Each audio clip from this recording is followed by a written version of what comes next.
A sigh like a deflating balloon. A delicate piano melody begins, slightly off-key.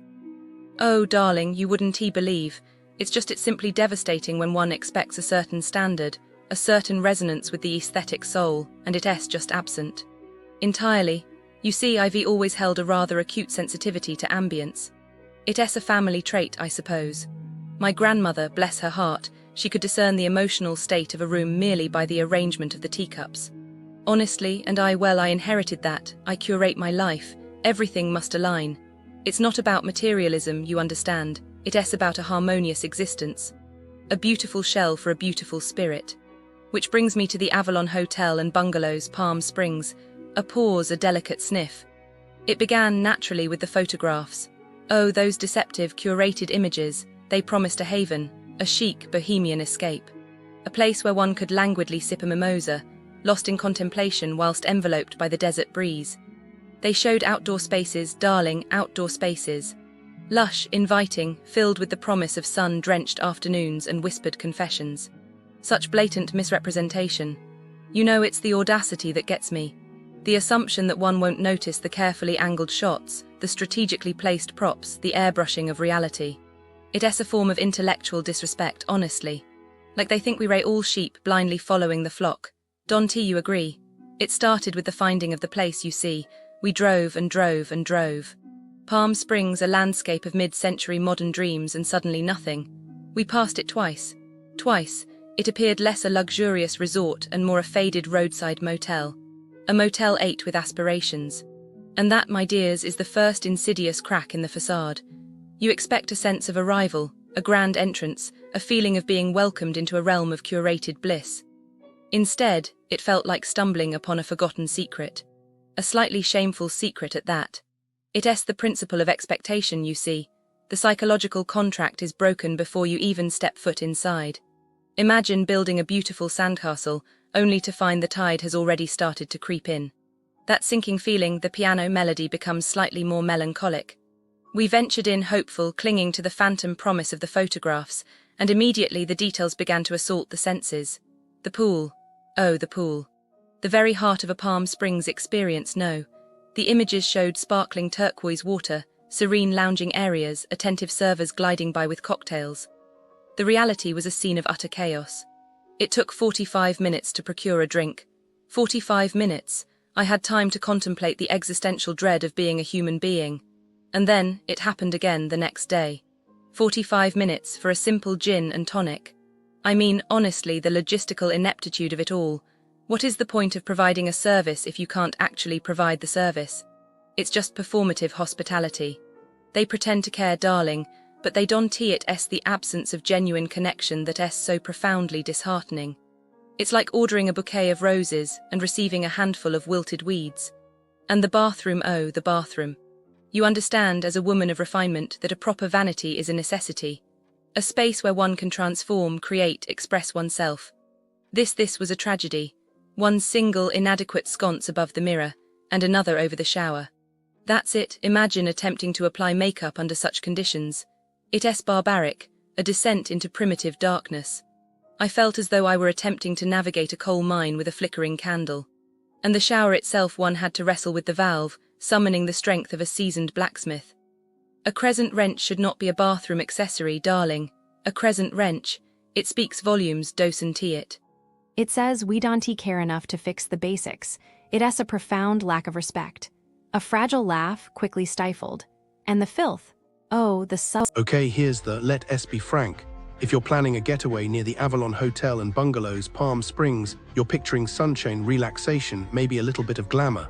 But the businesses surrounding this beautiful hotel, they feel disappointing. A persistent undercurrent of neglect and, frankly, a little bit of exploitation.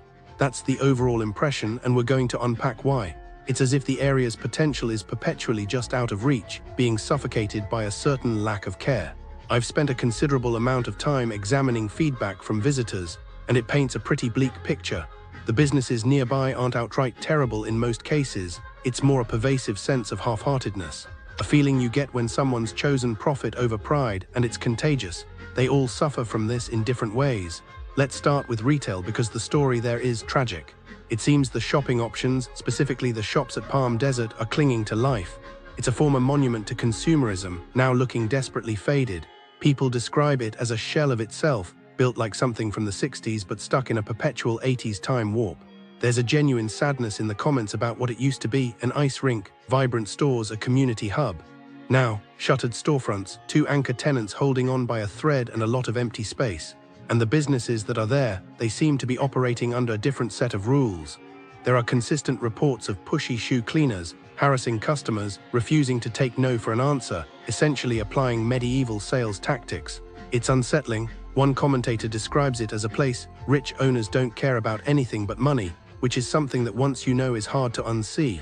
And then there are the complaints about inflated prices and subpar products, like a shoe cleaner for $40 that barely cleans your shoe.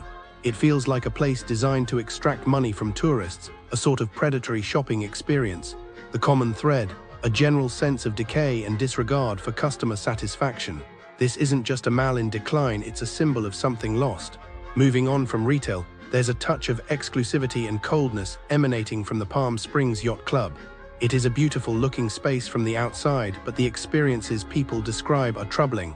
Despite being a guest at the spa and paying for services, people report being treated as unwelcome intrusions. Security guards aggressively enforcing arbitrary boundaries, chasing people for simply wandering near the entrance.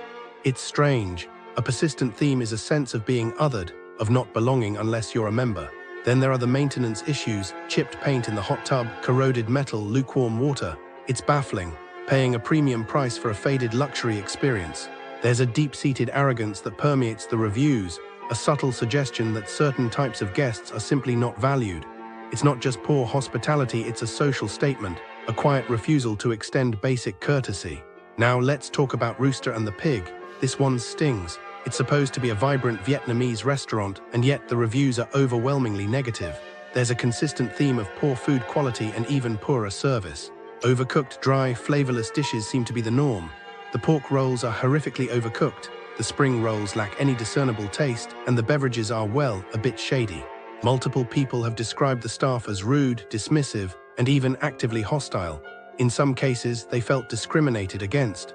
One even described the experience as a third-country flea market, and there are reports of being kicked out for simply being in a group. And then there's the issue of mandatory gratuities, automatically added to the bill, regardless of the service.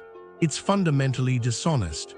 You're paying for a bare minimum expectation of service and then penalized for not enjoying it.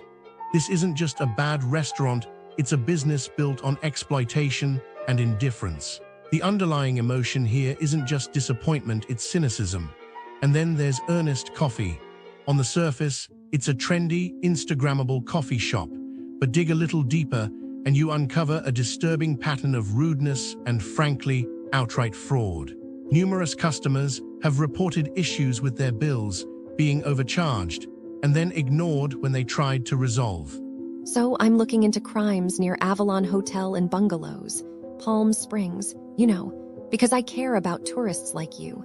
And I want to warn you about scams that might happen when you're on a 2-week vacation. Like, you're just trying to relax and have fun, right? Businesses near Avalon Hotel and Bungalows, Palm Springs are like, they can be really convincing, And some scammers are impersonating local shops, calling seniors, and asking for money or sensitive information. Like, can you believe it? They're even threatening them with legal action if they don't pay up. I mean, how could you do that to someone, right? It's just so wrong. I predict that the victims were probably really scared and worried, like they didn't know what to do, and they might have even given in to the scammers' demands. And oh, the scammers probably got away with it, like they just took the money and ran. But I hope the police are doing something about it, like they're trying to catch those scammers and stop them from doing it again. And it's not just phone scams.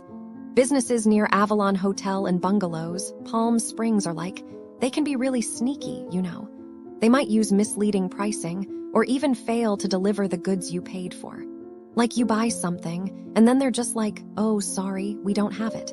And you're left with nothing, like, you just wasted your money.